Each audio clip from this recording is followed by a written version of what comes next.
Hello my dear student, कैसे हैं आप। आज मैं आपसे बहुत ही कॉमन चीज़ों के बारे में बात करने वाला हूं। बहुत सारे स्टूडेंट्स और उनके पेरेंट्स ने एक जनरल से क्वेश्चन पूछे, सर जेई और नीट की तैयारी कैसे करें, क्योंकि समय धीरे धीरे कम हो रहा है तो बच्चों का प्रेशर भी इंक्रीज हो रहा है।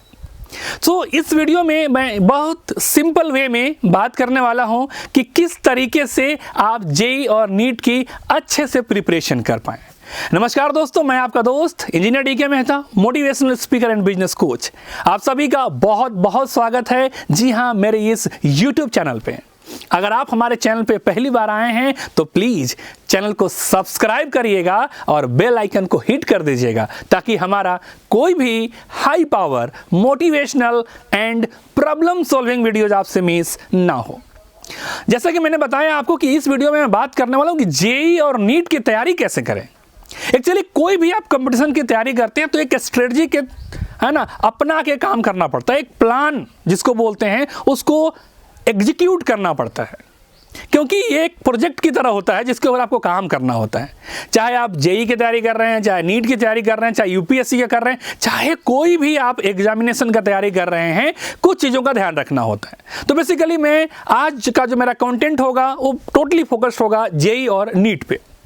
तो बेसिकली जो भी आप जेई और नीट का तैयारी कर रहे हैं, चाहे कोटा में रह के कर रहे हैं, चाहे दिल्ली में रह के कर रहे हैं, चाहे आप भारत के किसी भी शहर में रह के तैयारी कर रहे हैं, जो स्ट्रेटजी जो होगा, जो प्लान होगा, वो सब के लिए कॉमन होगा।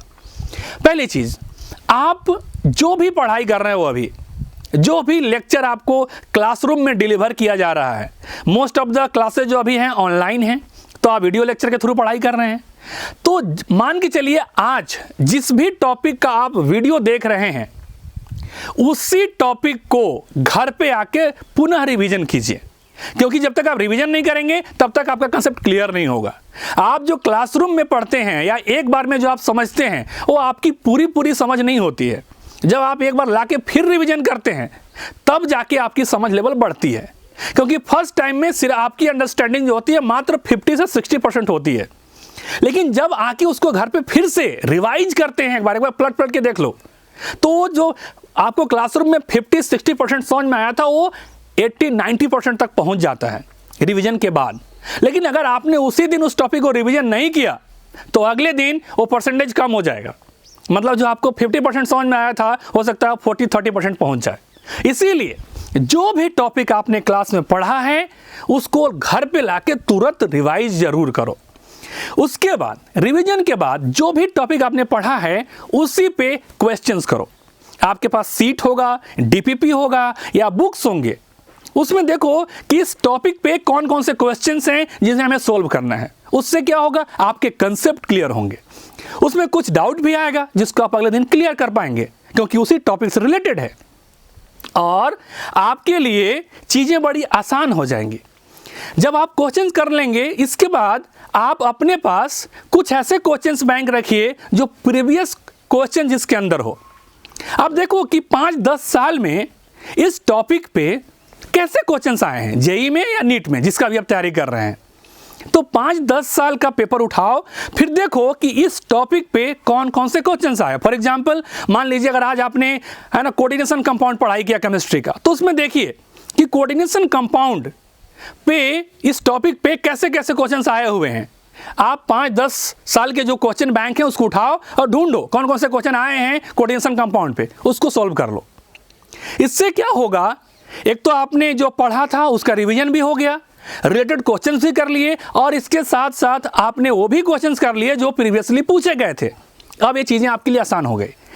जब मैंने एग्जांपल लिया केमिस्ट्री का, वैसे ही आप फिजिक्स में करो, वैसे ही मैथ्स में करो, और जो नीट वाले हैं वैसे ही बायो में करेंगे। तो ये आपका एक स्ट्रेटजी बन जाएगा, एक शेड्यूल बन जाएगा। और मैक्सिमम केस में ये होता है कि संडे को बंद रहता है आपकी क्लासेस, आपकी 6 दिन क्लासेस लगती हैं। अब संडे को क्या करो, संडे को बैठ के आपने मंडे से लेकर सैटरडे तक जितना भी पढ़ाई किया है उसको पूरा रिवाइज कर लो, और उसमें जो डाउट्स होंगे वो अगले दिन आप आके पूछ लेंगे, क्योंकि डाउट क्लियरिंग बहुत जरूरी है। डाउट एंड रिवीजन, डाउट और रिवीजन अगर आप प्रॉपर तरीके से करते रहेंगे, डाउट क्लियरिंग आपका होता रहेगा, रिवीजन शेड्यूल से करते रहेंगे, आपको कहीं दिक्कत नहीं आएगी। और सभी में एक टारगेट लेके चलो कि कि मान लीजिए हमें फिजिक्स में 10 चैप्टर, केमिस्ट्री में 10 चैप्टर, मैथ्स में 10 चैप्टर, जो बायो वाले हों बायो में 10 मान लीजिए कि स्टार्टिंग मुझे 10-10 चैप्टर कर लेने हैं। वो इसलिए कि ये 10 चैप्टर इतने बढ़िया से हमें आना चाहिए कि इस पर कोई भी क्वेश्चन आ जाए, किसी भी तरीके के क्वेश्चन आ जाए, वो क्वेश्चन हमसे बनना चाहिए। पहले 10-10 का लक्ष्य लेके चलना है, 10 फिजिक्स, 10 केमिस्ट्री, 10 मैथ्स, 10 बायो। जब ये 10-10 हो जाता है फिर 5 और बढ़ा दो, फिर 15-15 कर दो, और फिर 5 और, मतलब 20-20। जब आपके 20-20 चैप्टर्स कवर अप हो जाएंगे, ध्यान रखो ये 20-20 चैप्टर कवर अप होने के बाद आप बहुत अच्छा स्कोर कर सकते हो। जब 20-20 चैप्टर सभी सब्जेक्ट में हो जाए, तीनों में हो जाए, उसके बाद एक्स्ट्रा लेवल की सोचो। लेकिन पहले आपका जो टारगेट होना चाहिए 10, फिर 15 और फिर 20। और कुछ ऐसे टॉपिक्स होते हैं जो आपको नहीं समझ आ रहा है, आप फालतू के अपना सर पटक रहे हो उसके ऊपर, तो प्लीज़ उसको छोड़ देना, क्योंकि आप सारे टॉपिक्स पढ़ के नहीं जा सकते, वो कोई काम का भी नहीं होगा। फॉर एग्जांपल मैं अगर अपना बात करूं तो मैथ्स से मेरे को इंटीग्रेशंस का जो कुछ पार्ट था नहीं समझ आता था, मैंने उसको छोड़ दिया था। वैसे ही अगर मैं केमिस्ट्री में बात करूं तो रिएक्शन मैकेनिज्म का जो कुछ पार्ट था उसको मैंने छोड़ दिया था। और फिजिक्स में 11th का जो रोटेशन वाला पार्ट है उसमें बड़ी दिक्कत होती थी, तो उसको मैंने छोड़ दिया था। ये मेरा कंसेप्ट था, ये मेरा स्ट्रेटजी था, क्योंकि ऐसे कुछ टॉपिक्स है जो मेरे को समझ नहीं आ रहे थे, मैं कितना भी मेहनत कर रहा था उसको मैंने फाइनली छोड़ दिया। तो कुछ ऐसे टॉपिक्स होते हैं जो आपको समझ नहीं आएंगे, उसको साइड कर दो, आप सारे टॉपिक्स को कवर अप नहीं कर पाओगे, ये ज़्यादा सबसे इंपॉर्टेंट है। दूसरी बात, आपको हमेशा एक्शन टेबल बनाना चाहिए टाइम टेबल के रिगार्डिंग, है ना। आप टाइम टेबल पे फोकस मत करो, एक्शन टेबल पे फोकस करो। ये क्या है, इसको डिटेल में समझने के लिए मैं यहाँ पे एक आई बटन में वीडियो दे रहा हूँ, उसको देख लेना, बड़ी काम का वीडियो है। एक्शन टेबल का मतलब है कि आप नंबर ऑफ क्वेश्चंस कितने कर रहे हो। टाइम टेबल से मतलब नहीं कि आपने दिन में 6 घंटे पढ़ लिए, पता चले आपने दिन में 6 घंटा पढ़ाई तो किया लेकिन क्वेश्चंस आपने 20 भी नहीं किए, कोई मतलब का नहीं है। लेकिन हाँ, आपने 2 ही घंटे पढ़ा लेकिन 30-40 क्वेश्चंस लगा लिए, दैट्स वेल एंड गुड। तो हमें एक्शन पे फोकस करना है, टाइम पे फोकस नहीं करना है। आप नंबर ऑफ क्वेश्चंस कितना कर रहे हो, ये सबसे ज़्यादा इंपॉर्टेंट है। और अब टेस्ट सीरीज भी ज्वाइन कर लेना। जब आप टेस्ट सीरीज ज्वाइन कर लेते हो तो उससे आपकी इवैल्यूएशन होती रहती है, आपको समझ में आते रहता है कि जितना हमने पढ़ा है उससे कितने क्वेश्चंस हमसे बन रहे हैं और कौन कौन से क्वेश्चंस नहीं बन रहे हैं। जब आप टेस्ट सीरीज ज्वाइन करते हैं, आपने टेस्ट दिया, मार्क्स सामने आ गया, अब उसका सॉल्यूशन भी आपको वहाँ पे मिल जाता है, तो आप उसका पूरा सॉल्यूशन अपने नोटबुक में नोट करो कि यार ये क्वेश्चंस मैंने किया था, हमने ये स्ट्रेटजी लगाया था, क्वेश्चन गलत हो गया, सही आंसर ये है। तो सारे क्वेश्चंस का सॉल्यूशन भी हमें देखना है ताकि आपको समझ में आ जाए, और जो क्वेश्चन आपके सही हुए हैं उसका भी सॉल्यूशन देखो। क्या पता हो सकता है वो सॉल्यूशन ज़्यादा शॉर्ट और ज़्यादा आसान हो आपके सॉल्यूशन से। तो जहाँ भी अच्छी चीज़ें मिले हमें लेना चाहिए। तो टेस्ट सीरीज ज्वाइन कर लीजिए, और देखो टेस्ट सीरीज किसी एक कोचिंग का ही ज्वाइन करना। कुछ बच्चे क्या करते हैं 10-15 ज्वाइन कर लेते हैं कि आकाश का भी ले लिया, है ना, एलेन का भी ले लिया, कैटलाइजर का भी ले लिया, बंसल का भी ले लिया, वाइब्रेंट का भी ले लिया, और फिर वो फंस जाते हैं। ऐसा नहीं करना है, 1-2 टेस्ट सीरीज इज एनफ। सारे लगभग एक कंटेंट एक जैसे ही रहते हैं, टेस्ट सीरीज ज्वाइन कर लो, उससे आपकी इवेल्युएशन आसान हो जाएगी। इस तरीके से आप प्रॉपर अच्छा मार्क्स के लिए प्रिपरेशन कर सकते हो। और मेरा मानना है कि अगर आप सभी सब्जेक्ट में 3 सब्जेक्ट हैं, फिजिक्स, केमिस्ट्री, मैथ्स और बायो वाले के लिए बायो हो जाएगा, नीट वालों के लिए अगर आपने 20-20 चैप्टर भी अच्छे से कर लिए, यकीन मानो आपको कहीं दिक्कत नहीं होने वाला, चीज़ें आपके लिए आसान हो जाएंगी। मैं फटाफट फिर से बता देता हूं, जो आप टॉपिक पढ़े उसको तुरंत घर पे लाके रिवाइज करो, उसी पे क्वेश्चन करो, प्रीवियस ईयर के क्वेश्चन को सोल्व करो और टेस्ट सीरीज देते रहो, इससे आपका इवैल्यूएशन होता रहेगा। इतनी आसान सा काम है जो आपको करना है बस, और टेंशन नहीं लेना यार।